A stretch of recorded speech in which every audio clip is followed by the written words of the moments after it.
Привет, друзья! Сейчас главные новости Европы. В Германии вновь активно обсуждается миграционная политика. В Берлин прилетел самолет с афганцами по федеральной программе приема, несмотря на ее приостановку. Канцлер Фридрих Мерц говорит о необходимости более четкого регулирования, а суды и правозащитники настаивают на выполнении ранее принятых решений. Одновременно Евросоюз публикует новые данные по убежищу. В 2025 году число заявлений резко сократилось, в том числе почти вдвое в Германии. В Берлине это называют результатом новой политики, а вот в Брюсселе обращают внимание на важность сохранения гуманитарных обязательств ЕС. Урсула фон дер Ляйен подчеркнула, что ответственность нельзя отменить цифрами.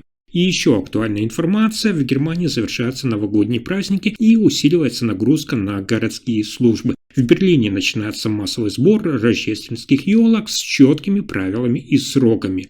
А далее важный сигнал для всей Европы. Алюминиевая отрасль сталкивается с дефицитом сырья и ростом цен. Китай усиливает свое влияние на рынок, европейские заводы наоборот сокращают производство, и это создает сложности для ключевых отраслей промышленности ЕС. И это еще не все. В Бундестаге усиливается разногласие внутри правящей черно-красной коалиции Фридриха Мерца. Социал-демократическая партия Германии СДПК предлагает оставить в стране работающих и обучающихся беженцев, а при этом ХДС и ХСС одновременно обсуждают ужесточение депортаций. Этот вот спор в коалиции может заметно повлиять на дальнейшее развитие миграционной политики Германии. Обо всех этих последних событиях Европы коротко расскажу буквально за несколько минут. Итак, в Берлине приземлился самолет с 32 афганцами по федеральной программе приема уязвимых граждан. Все пассажиры прибыли в Германию в рамках федеральной программы приема беженцев, среди них бывшие сотрудники немецких учреждений, журналисты и правозащитники, находившиеся в уязвимом положении в Афганистане. Программа была приостановлена в мае 2025 года, тем не менее эти 32 человека смогли сегодня въехать благодаря судебным решениям. Сейчас в Пакистане, напомню, остаются сотни афганцев с подтвержденным правом на переезд. Это около 220 бывших сотрудников немецких структур, 60 правозащитников и 600 человек по временной программе переселения. То есть всего около 1000 человек ждут въезда в Германию. Канцлер Фридрих Мерц заявил, цитата: «Мы должны соблюдать баланс между выполнением обязательств и контролем миграционных потоков. Не все смогут получить въезд». В то же время председатель Европейской комиссии Урсула фон дер Ляйен подчеркнула, цитата: «ЕС и Германия обязаны защитить уязвимых людей. Право на жизнь и безопасность не может зависеть от внутренней политики». Внутри Германии продолжается напряженный спор, правительство ограничивает новые въезды, но суды и правозащитники требуют выполнения уже данных обязательств. Следующая новость одна из самых важных для Европы. Евросоюз, внимание, зафиксировал резкое снижение количества заявлений на убежище в 2025 году. По данным внутреннего отчета Европейской комиссии, в 2025 году в 27 странах ЕС, а также в Швейцарии и Норвегии было зарегистрировано примерно 780 200 заявлений на международную защиту. И это примерно на 20% меньше, чем годом ранее. Основной причиной называют значительное уменьшение числа заявлений из Сирии после изменения политической ситуации в стране в конце 2024 года. Сокращение коснулось и Германии, которая еще недавно была, напомню, главным направлением для просителей убежища. В 2025 году число первых заявлений в Германии упало почти вдвое, на 51%, до 113 236, а общее количество заявлений составило около 149 100. Франция, Испания и Италия теперь идут почти вплотную по числу заявок. Канцлер Фридрих Мерц прокомментировал данное сокращение прямо, цитата: «Мы видим явное снижение потока заявлений, наша новая миграционная политика работает, и это снижает давление на систему убежища. В Брюсселе такую динамику в целом приветствовали, но с оговорками». Урсула фон дер Ляйен, председатель Европейской комиссии, отметила, цитата: «Падение числа заявок показывает, что реформы ЕС в области миграции и убежища дают свои результаты, но мы должны сохранять ответственность и гуманность в системе предоставления защиты». Эксперты отмечают, что снижение числа заявлений может быть связано не только с изменениями ситуации в тех странах происхождения, но и с ужесточением миграционной политики, более жесткими правилами регистрации и ускоренными процедурами рассмотрения заявок в странах ЕС.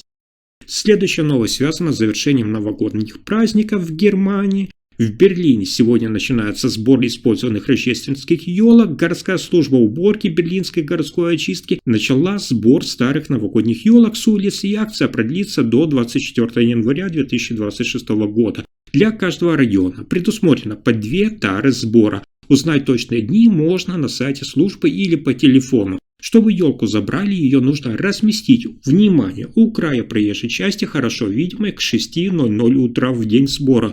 Лучше уже с вечера. Главное это убрать все украшения, такие как игрушки, мишуру и даже ламету, поскольку такие материалы мешают переработке. Елки нельзя упаковывать в пластике, нельзя измельчать заранее, так как это затрудняет использование древесины. Городская очистка предупреждает, что елку не следует также выбрасывать в биотопку, поскольку толстые ветки и стволы не подходят для биогазовых установок и других систем переработки органики. В Берлине ежегодно собирается около 2100 тонн рождественских елок, которые затем измельчаются и используются на крупных компостных площадках или в биомассовых электростанциях. Если же хозяева хотят избавиться от дерева раньше, они могут бесплатно до 1 кубометра привезти елку на пункты переработки, и полная информация о местах и датах сбора доступна на сайте городских служб. Далее еще одна важная новость, которая активно обсуждается в Европе. Европейская алюминиевая отрасль столкнулась с последствиями изменения на мировом рынке металла, связанными с действием Китая.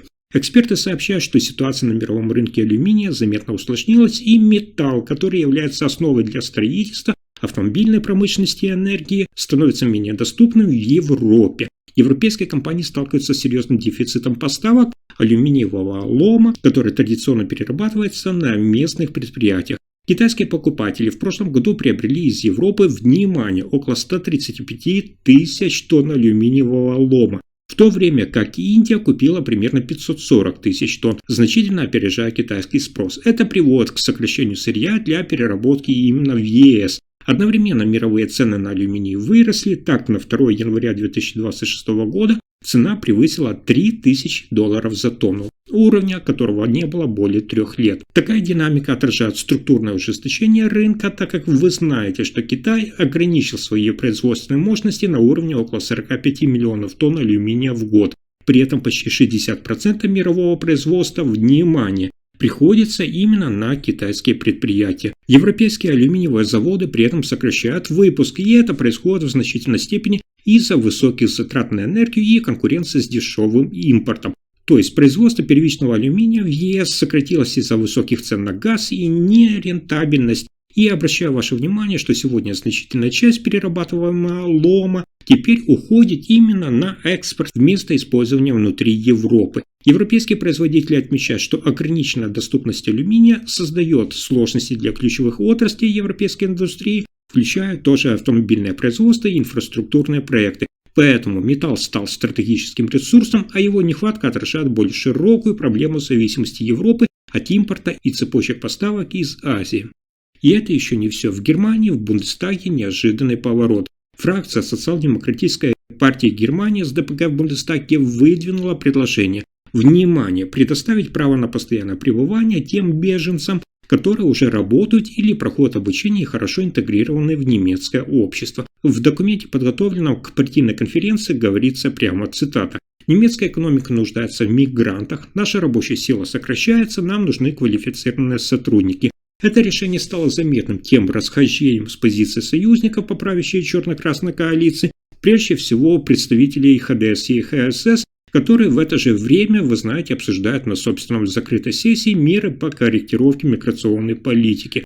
Предложение социал-демократической партии Германии СДПГ не ограничивается простым разрешением остаться. В документе подчеркивается, что такие изменения нужны из-за острого дефицита квалифицированных работников, который уже сегодня создает серьезные проблемы для предприятий Германии. Реакция оппонентов была сдержанно критическая. Министр внутренних дел Саксонии от ХДС Армин Шустер назвал инициативу социал-демократической партии Германии СДПГ чрезмерной и способной повлиять на общественное доверие к системе миграционного регулирования. По его мнению, подобное предложение подрывает уверенность граждан в способности государства управлять потоками мигрантов. Таким образом, внутри правящей коалиции формируется заметное политическое расхождение позиций. С одной стороны, социал-демократическая партия Германии СДПГ настаивает на социальных и экономических выгодах интеграции работающих беженцев, а с другой это консервативные представители, которые сегодня видят в этом угрозу для политики контроля миграции и общественного порядка. На этом пока все. Вы слушали последние новости Германии. Если информация оказалась полезной, ставьте лайк, подписывайтесь на канал и делитесь видео. Спасибо за просмотр.